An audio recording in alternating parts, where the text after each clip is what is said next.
A young calf worker with nothing but quiet dreams meets a man who moves through the city like a whispered rumor, wealthy, magnetic, and carrying a past he never names.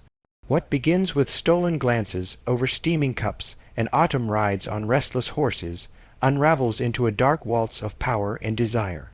Each evening draws them closer, a breath against the neck, a hand on the ribs, a kiss that feels like a vow.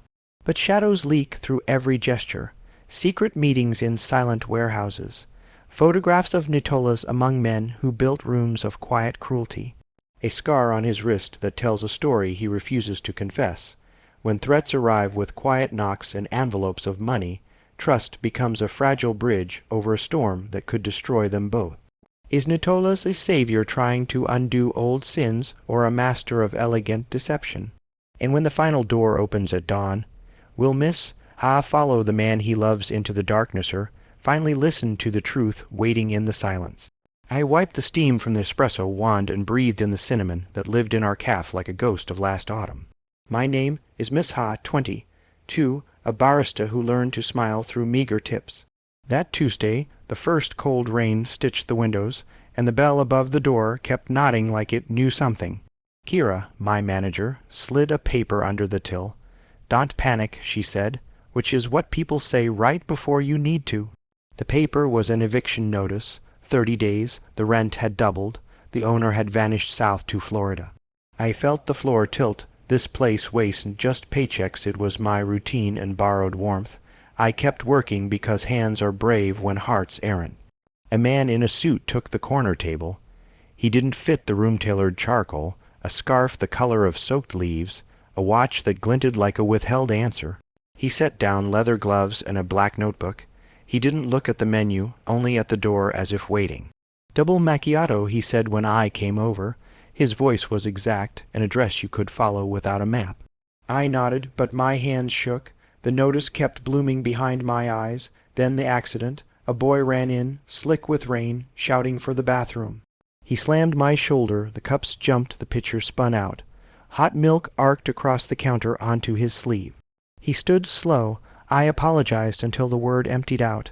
He looked at me, not angry, just measuring me. On his wrist I saw a white notch of scar, thin as a promise cut too deep. Kira came out, face already apologizing to him and condemning me. "Well covered dry cleaning," she said. "Miss Ha in the back." In the stockroom I heard rain gnawing the roof. Kira folded her arms. "You're good," she said, "but we can't afford mistakes. Not now. She didn't fire me. She cut my hours to almost nothing." "Until the month is over," I nodded. What I meant was, I didn't know who I would be without the hours that turned into rent, without the regulars who learned my name, without the small choreography that felt like a prayer. When I came back out, the man had taken off his jacket. He dabbed the sleeve with a napkin, precise, like erasing a name from a list. He left cash too much, and wrote something in his notebook. Our eyes met. Just a click in a dark hallway. I looked away first. Closing shift felt like sweeping a stage after the audience stopped believing. I locked up and stepped into a city of wet leaves. The neon sign cut my face in half in a puddle. Halfway home, I realized the cash the man had left included a folded bill with my name on it. I unfolded it under a streetlight, no message, just my name in a hand practiced at not being read. My stomach fell. I checked behind me. The street was empty except for a black car idling at the corner, engine sighing. A driver watched through the rain. I walked faster. At my apartment, the radiator knocked like someone trying to come back to life. I put the note on the table and stared until the paper blurred. Last week I promised myself I'd go to the stables on the edge of the park. The owner let students ride cheap in the off-season.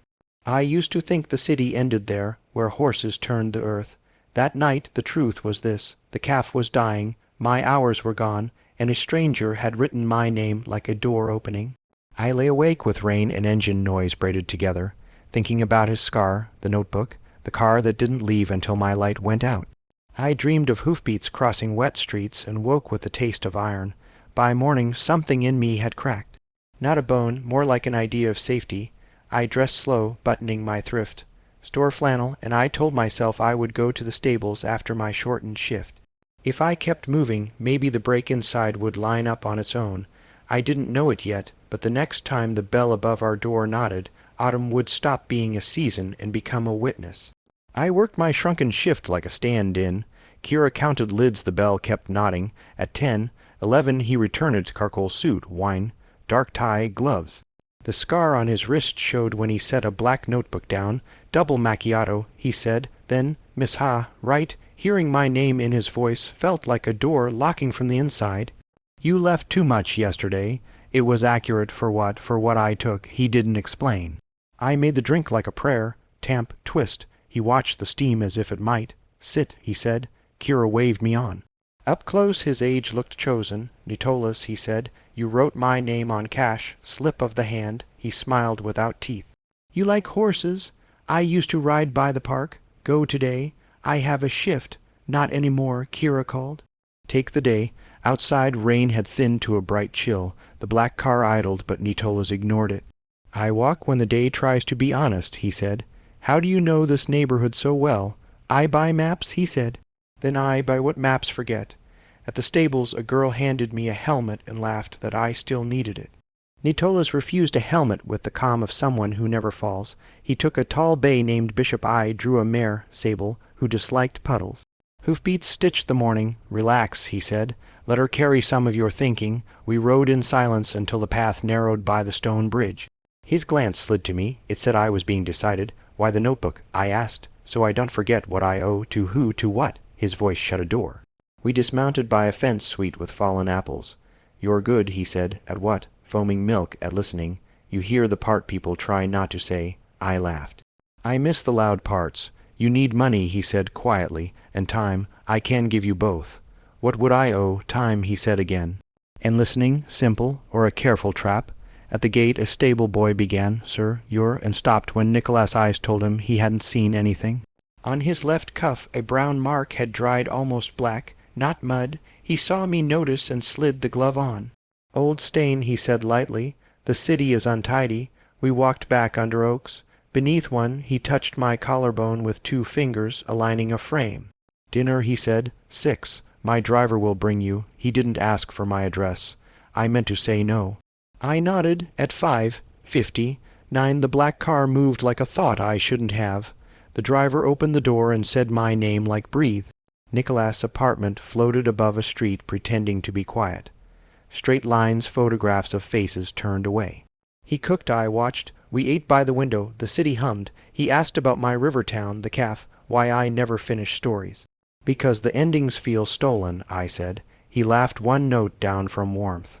After dishes he poured tea that tasted like smoke. Behind me his breath touched my neck. His hand stopped on my ribs. The glass held our reflection. 2 shapes learning lines. Tell me what you hear, he whispered. Hoofbeats, I said. Good. Keep listening. When I left the driver asked, same time tomorrow. He didn't check with Nitolas.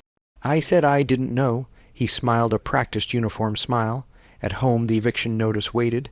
Beside it lay an envelope with no stamp, only my name in that exact hand. Inside, rent for 3 months, accurate he would call it. I press the bills to my chest. Money is warm for a moment, then it cools like a fact. I texted Kira that I might need mornings off.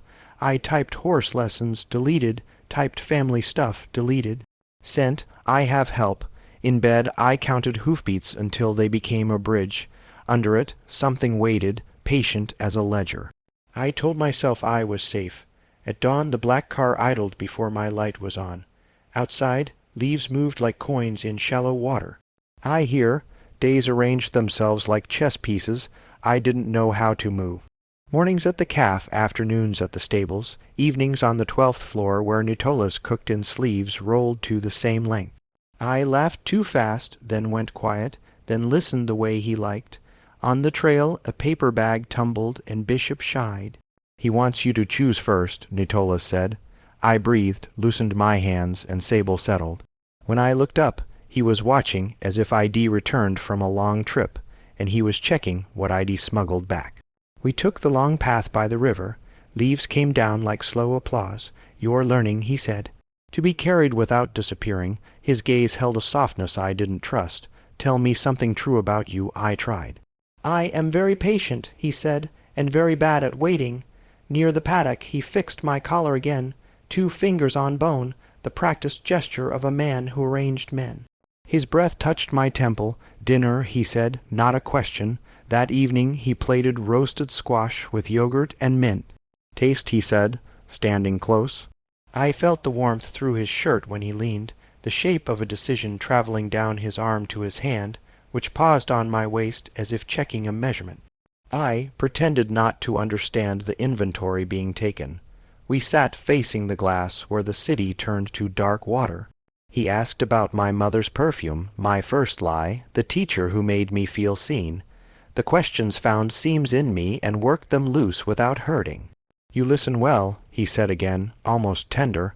What do you hear when you listen to yourself? Noise, he said. Then plans. His phone Liddy didn't answer. He set it face down and studied my hands. You tremble when you want, he said. I'm not trembling, you're wanting. He moved closer, slow enough to be refused. I didn't. The back of his fingers grazed my jaw, brushed my ear, then stopped, as if the room had rules. The rules changed when his other hand found the inside of my elbow and held there, a small claim. I should go, I whispered, not moving. You should stay, he answered, not insisting. His mouth didn't find mine. It waited near, an intention warm enough to alter weather. Close your eyes, he said. I did, the simplest darkness. His hand traveled up my arm, paused on my ribs, then farther, mapping fast ground slowly. The window kept our shapes and a stray light sliding like a lost boat. When he stepped away, absence moved through the room. He brought tea and handed me the cup with 2 hands, as if passing a fragile verdict. Sleep, he said. Early ride. On Friday we took the outer loop where the wind spoke in plural. We let the horses stretch. For a moment we were side by side and boyish with speed. Nutola's laughed, a clean, unguarded sound I wanted more of. Then the driver answered a call he shouldn't have, and Nicholas' face closed like a notebook. Toward the fence I pretended to check Sable's girth. The driver stood very still, hands at his sides. He nodded when Nutola's finished. That nod was not agreement. It was compliance. I wondered and scolded myself for making movies. Frost touched the roofs that night. He fed me stew and dark bread.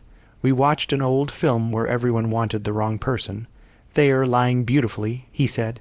I like good lies. They protect better than bad truth. Which do you prefer for yourself? Neither, he said. Discretion. He leaned in, and this time his mouth met mine, slow, then certain, the kind of certainty I mistook for safety. His hand found the back of my neck, paused, warmed. The kiss was not complicated. What complicated me was how carefully he ended it, his forehead resting against mine, as if finishing a prayer. I don't know who you are, I told him, smiling so it wouldn't sound like a wound. You do, he said. You just don't know who I've been. I heard hoofbeats where there were none.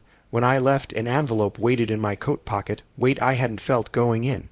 Inside, a card with no company, only his name and a number. On the back, a single line in that exact hand, keep listening. He didn't text Saturday. At dusk I walked past the park. The arena lights were off, but the gate stood open. Inside, hoof prints crossed each other like arguments. By the far rail, a glove lay palm up. It looked like his. I reached for it and thought of that brown stain head called an old city. I left it where it was, as if the ground had claimed it. Back in my apartment, the envelope with the rent sat like a lighthouse. I should have felt saved. Instead, I felt accounted for.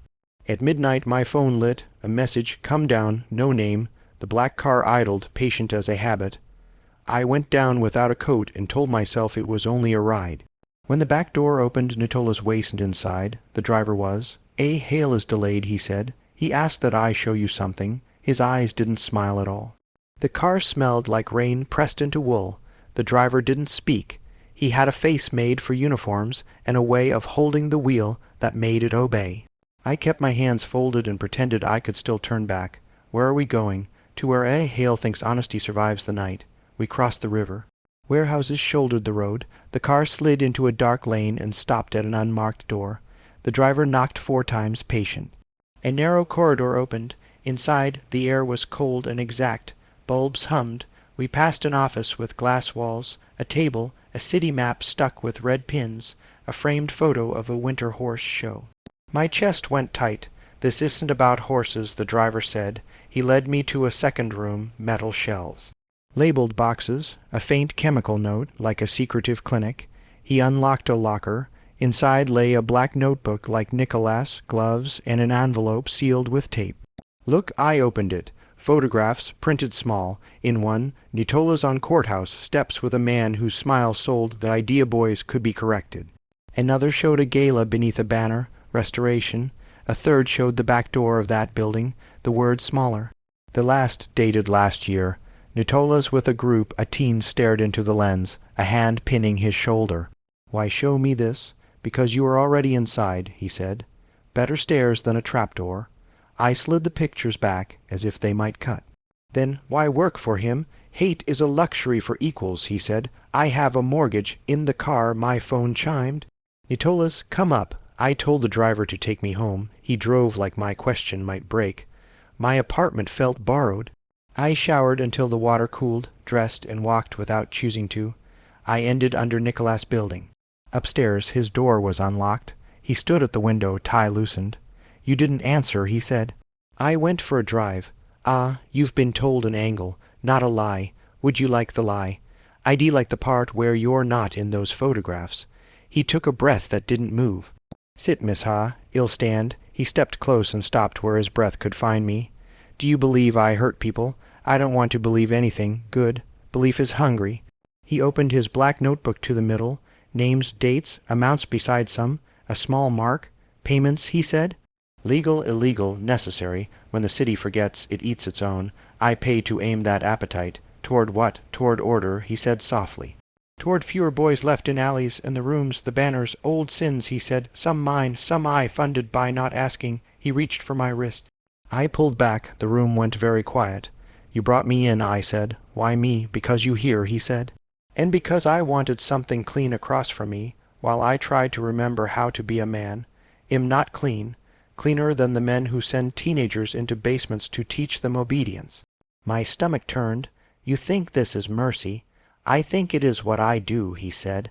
And I wanted you here so it wouldn't feel like only that. At the window our reflections looked like a mistake rehearsing itself. I can't stay, I said. Not if I don't know what you are. You know, he said. You just want a word that makes it gentler. Give me one. Protector, he said, and the word cracked between us. I put my hand on the door. He let me. Keep the rent, he said, or give it back. Either way, tomorrow the horses still need exercise. I left. The hallway smelled like lemon and endings. Outside, the black car was gone. I walked home with the photographs blinking behind my eyes like broken signals. I did not sleep. I heard hoofbeats until morning, and could not tell if they were coming toward me or away. The night kept its answers. Not mercy morning came like a verdict. I took the first calf shift. A stranger with tea watched the door more than his cup. When he left, the bell kept nodding in my head. I went to the stables because my body already knew the path. Sable tossed at my nerves. Nitola's waist there. The river path was slick with leaves. One loop, I told myself, then home, then quiet. On the stone slope a cyclist cut the corner. Sable jumped my boot, slipped the ground rose, slow. I landed hard, saw a bright quiet, then sound returned. Sable stood blowing steam. I sat up, counted ribs, found pain and luck. The cyclist stammered and left. I was tightening the girth when I noticed the tea man at the fence, hands folded, not dressed for riding, dressed for waiting. You all right? He asked. Am fine. Good to hear. He didn't move. Hale asked me to look out. Who are you? A neighbor, he said, and tipped his head to the slope. It eats ankles. He left without looking back. Sable snorted. I finished the loop slower. Near the gate fresh shoeprints showed Bishop's long stride among them. So Nitola's had been on the trail. The driver waited with a blanket. Hale thought you might be cold, he said. I fell, I know, he answered. May I drive you? I'll walk. He will call this evening. I want answer. You will, he said. You listen even when it hurts. At dusk Nitola's called. Come up, soup, no speeches. I saw the photographs. I know, he said, and I heard the word please under the quiet. He opened his door before I knocked. He looked older. Onion, thyme, 2 bowls like offerings. We ate, and my ribs behaved.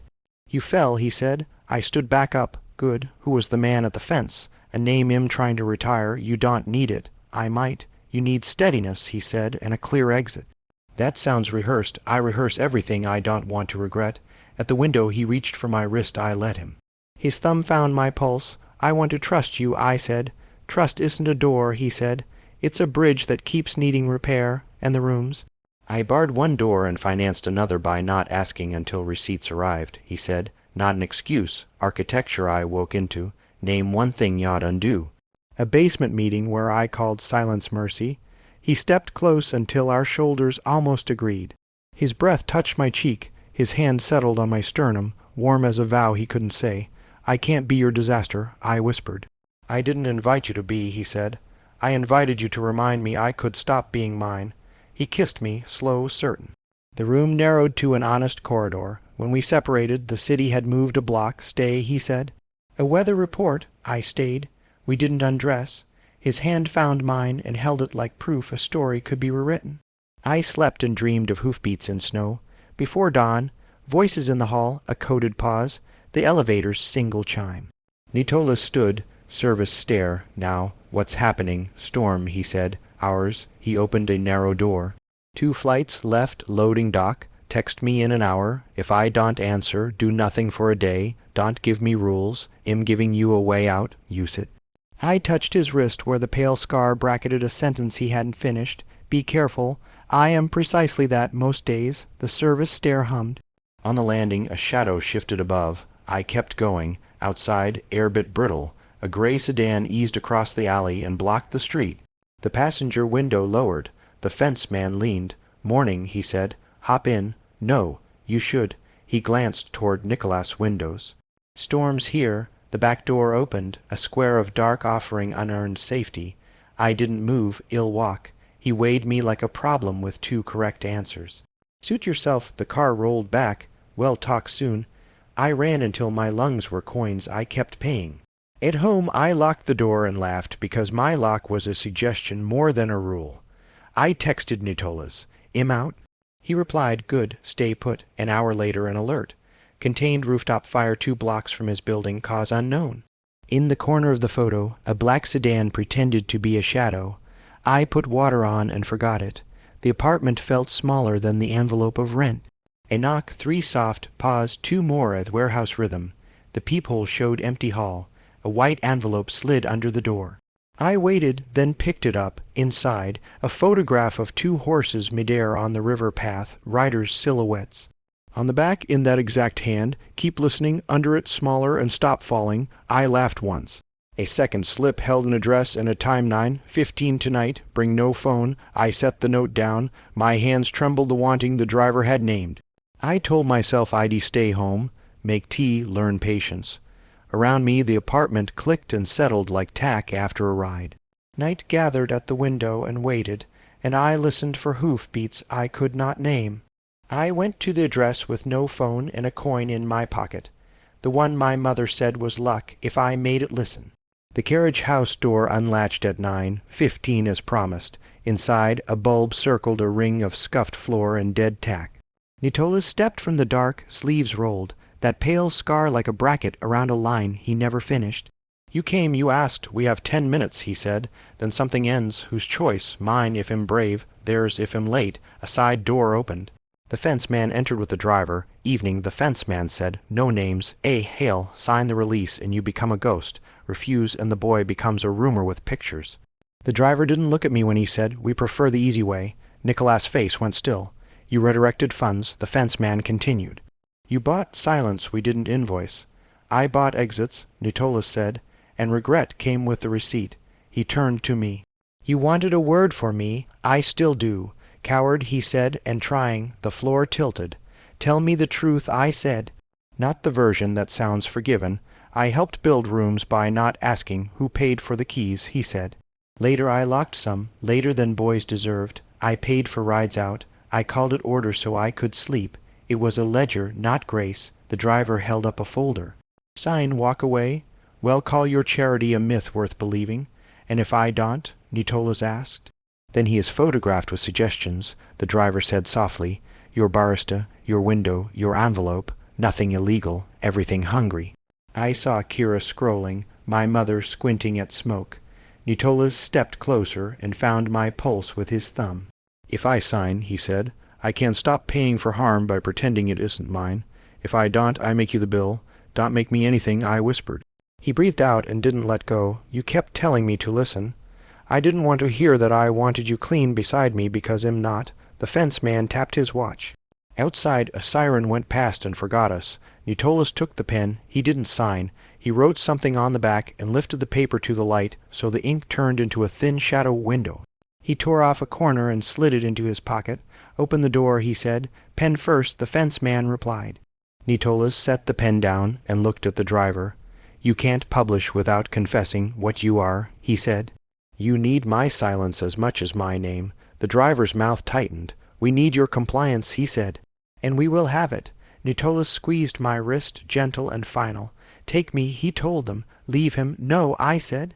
Yes, he said, and the word had the softness of an apology held too long. Let me buy one clean thing correctly. The driver reached. Instinct put me between them. His hands stopped, careful in the air. Move, he said. Nitolas' eye whispered. His hand warmed the back of my neck. Miss Ha, he said, please. It wasn't a command. It was what he never asked for.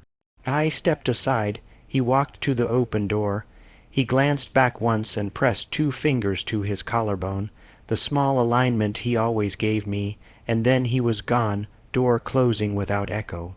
Silence sat down on the table. The unsigned page waited like a dare. I turned it over. On the back, in that exact hand, keep listening, even when it is me you must hear against.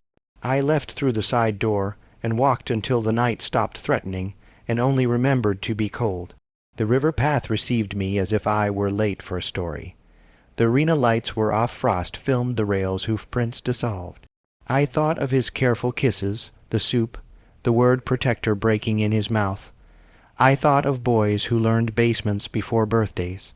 I thought of the driver's practiced kindness, the fence man's empty clock. I thought of the rent in my drawer. The coin sat warm in my palm. I flipped it and didn't open my hand. Behind me a car idled and stopped. Somewhere a phone vibrated against wood. The city breathed. I listened and heard the sound that scared me most. Not hoofbeats, not sirens, not a door, but my own name in my own voice, choosing to walk home alone. An envelope leaned against my apartment door, no stamp inside, a single key and a card with an address and a time tomorrow, dawn. The stables, one last ride, the card did not say. One last bridge, maybe. I locked the door and sat on the floor with the key against my lifeline. I counted the quiet between breaths and learned where choice hides. In spaces so small you miss them until they become a road. I told the darkness a single truth. I would go at dawn, and I would listen, even if the only thing to hear was the sound of something ending without permission. Dawn cracked the sky into ash and copper as I reached the stables. Frost glazed every rail, hoof prints glittered like forgotten signals. The black car was gone. Only Bishop waited, saddled, breath misting in a rhythm older than language. I slid the mysterious key into the padlock on the east gate. It turned with a soft click, a sound too small for the weight it carried. Inside the tack room, nothing but a folded note on the same black notebook he always carried. Miss Hay, keep listening. When silence grows heavy, follow it, not me. No signature, no date. I mounted Sable and rode the outer loop. Hoofbeats drummed against the frozen earth, steady, unanswering. Each stride pulled me further from the night before and closer to a truth I couldn't name. By the river bend, the city began to wake, distant sirens, a train groaning toward a place I'd never see. I thought of Nicholas' scar, the basement rooms, the quiet plea behind his last touch. Protector, coward. Both the path opened toward the sunrise. I slowed Sable and let the cold slice through my coat. Somewhere behind me a door might have closed forever. Somewhere ahead another might already be waiting. I breathed, listened, and heard only the echo of my own heartbeat, a sound I would have to learn to trust.